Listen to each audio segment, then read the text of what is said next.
Hello, delegates from the BC Forest History Association. My name is Catherine Carlson. I am the Executive Director here at the Central BC Railway and Forestry Museum. I would like to acknowledge that the museum is situated on the traditional territory of the Lheidli at the confluence of the Nechako and Fraser Rivers and nestled beside Cottonwood Island Nature Park and Trail System. The video you are about to see takes you on a quick tour of the forestry equipment housed at our museum and provides a brief explanation to their relevance in the forest industry in central interior BC. Please join curator Deidre Pratt as she virtually guides you through the evolution of equipment that would have been used historically to extract, then transport trees to the mill site, mill trees into lumber, and she will conclude with a look at some reforestation equipment. We hope you enjoy your tour and invite you to join us on site at the Central BC Railway and Forestry Museum in the future. Take care. Hi everyone, this is Deidre, the curator at the Central BC Railway and Forestry Museum. Welcome to our aptly named chainsaw building. Here we will begin with different forestry artifacts, once used to harvest trees. First up is our collection of cross-cut saws. This kind of saw was commonly used in BC until the late 1930s. However, in isolated northern communities, they were often used until much later. While using cross-cut saws was a slow and labor-intensive process, these tools were light and could be easily transported over difficult terrain. The next evolution of saw technology, the chainsaw, began development in the late 19th and early 20th centuries, with the more consistent design we are familiar with now being developed in the late teens and early 1920s. Early chainsaws were often difficult to use, since they were very heavy and often required multiple people to operate. Additionally, they needed frequent maintenance. Due to these limitations, the transition to using chainsaws exclusively did not occur in BC operations until single-handed chainsaw technology became the norm. We'll just do a close-up on one special chainsaw here. The McCulloch chainsaw was the first to incorporate a carburetor that allowed the saw to work at different angles. Now we will leave the chainsaw building to show you one last artifact that was used for cutting down trees. Our Krause tree shearer was made in Prince George and was used to cut down trees at the Skidmore Contracting Company, located in Mackenzie and owned by the Krause family. Mounted on the front of a tractor, the shearer was used for 8.5 years. In this time, it cut down 2.5 million trees. It's a one-of-a-kind creation. The shear was custom-made to specifications provided by John Krause in 1972. Krause's design for the shearer was inspired by a similar model from BC Equipment. He personally gifted the piece to the museum in 2004. Together, we have explored several artifacts that were once used to cut down trees in the central interior. But once a tree was cut down, how is it transported out of the bush? The answer to this question varies greatly depending on time period.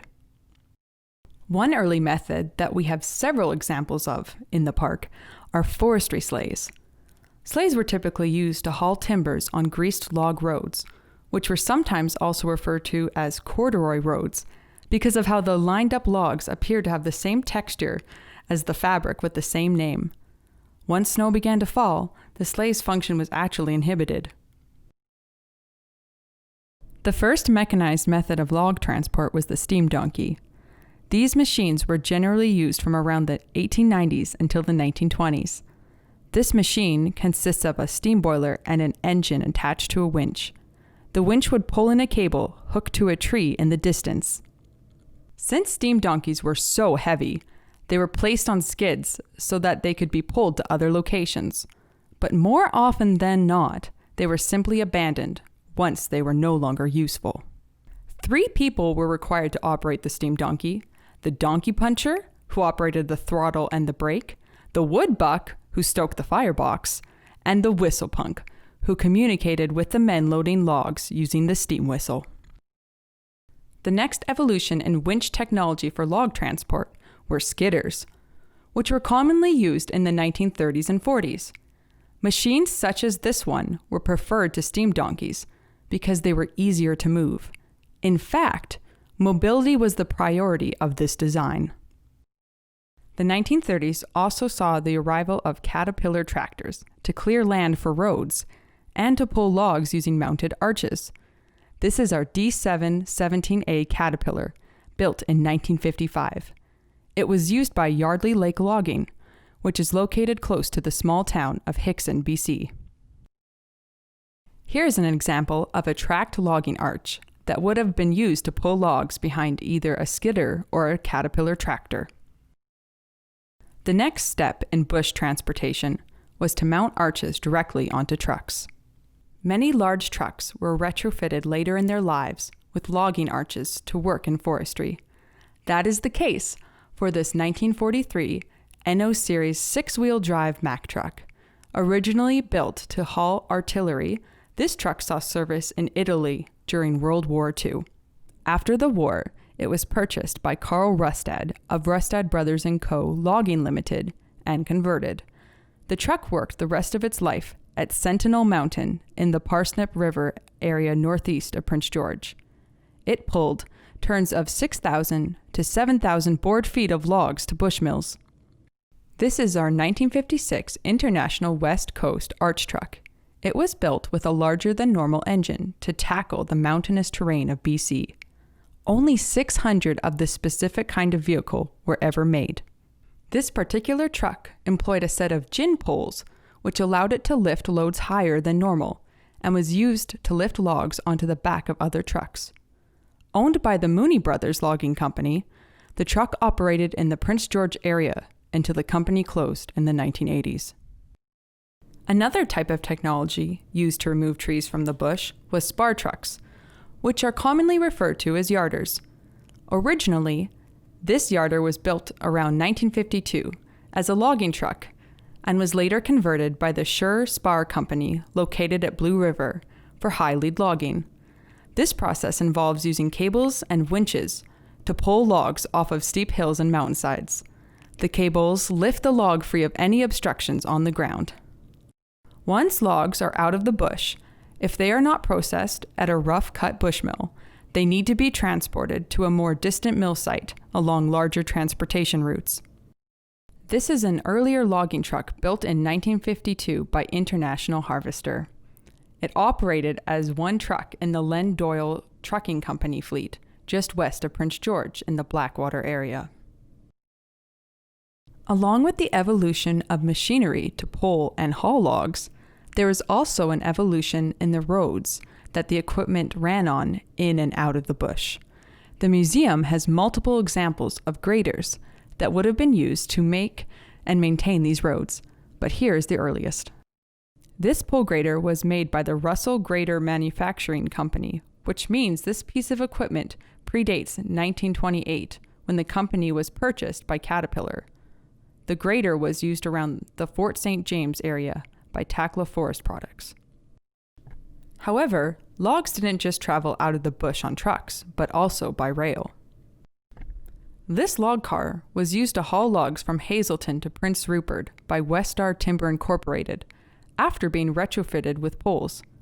Originally built in 1942 as a tank carrier during the war, this car is very rare since only a limited number were made. Once at the mill site, various pieces of machinery were used to mill the logs into lumber. Here at the museum, we hold several pieces of milling equipment and other large machinery that was used on saw and pulp mill sites throughout the 20th century. Our bandsaw was installed at Eagle Lake Spruce Mills of Giscombe, BC in the 1930s. However, it was already a used piece of equipment. This saw was originally built between 1844 and 1881 in Brantford, Ontario. This bandsaw would have been powered by a driveline that was originally rotated by a steam engine. It operated until 1974 and then was later donated to the museum by Northwood Pulp and Timber Limited. While our gang saw and bandsaw look like a matching set, they operated at different mills in the Prince George region. The Esterer brand gang saw was installed in the sawmill community of Upper Fraser in 1956. Like the bandsaw, it would have been powered by steam. The saw was used until 1978 and was later donated by Northwood Pulp and Timber Limited. The band and gang saws would have taken logs and cut them into rough planks. To further refine the lumber for sale, a planer mill would have been required. We have an early example of a small planer mill with a patent number dating from 1905. Unfortunately, any history on this piece has been lost. Another piece of equipment that would have been used on a mill site is our Laterno log stacker. The log stacker was built in 1956 and was purchased by Northwood Pulp and Timber in 1965. At that time, it was the largest log stacker in the area and the first machine of its kind in Prince George. This machine's job was to unload logging trucks and move logs in the yard. What differentiates this stacker from ones used today is its lack of hydraulics. Our log stacker is powered by a winch and gear system. One of our most recognizable artifacts, the beehive burner, stands 14.2 meters tall. Burners were designed to incinerate waste wood at saw and planer mills in a controlled and safe way. This burner was made and erected at Prince George's La Paz Lumber Company in 1979. The damper at the top helps control the temperature of the burn inside. When running, these burners would produce a lot of smoke and ash. To control the environmental impact of the burners, the BC government enacted the Environmental Management Act in 1997. This act required that burners have a permit to burn waste wood. Today, there are only 33 permitted burning facilities in BC. We also hold several examples of small switcher locomotives that were used to move lumber and pulp material around mill sites. One example is this General Electric locomotive. It was originally made for Canadian National in 1950. In 1983, it was sold to Eurocan Pulp and Paper, located in Kitimat, BC. It came to the museum in 1996, where it was restored to its original Canadian national colors and reporting marks. The practice of forestry cannot be confined to the extraction of resources and their subsequent processing. Reforestation and general forest management ensures that there will be resources for future generations. One example of a tool used in this work is our Fandrick aerial cone rake. As you can see, at the top of the device there are blades that, while rusty now, would have been sharp enough to shear branches off the tree. The rake would have been suspended beneath a helicopter and lowered over the top of a tree. Upon lifting the machine back off of the tree, the branches would be sheared and have fallen into the basket surrounding the device. Cones were then harvested off of these branches to be used in reforestation or genetic sampling. In the Prince George Natural Resource District, tree planting began in 1959. In 2016, it was estimated that about 20 million seedlings are planted yearly on the 4.9 million hectares that make up the Prince George District. It was our honor here at the Central BC Railway and Forestry Museum to be the site of the billionth tree planted in the district on June 2nd, 2016.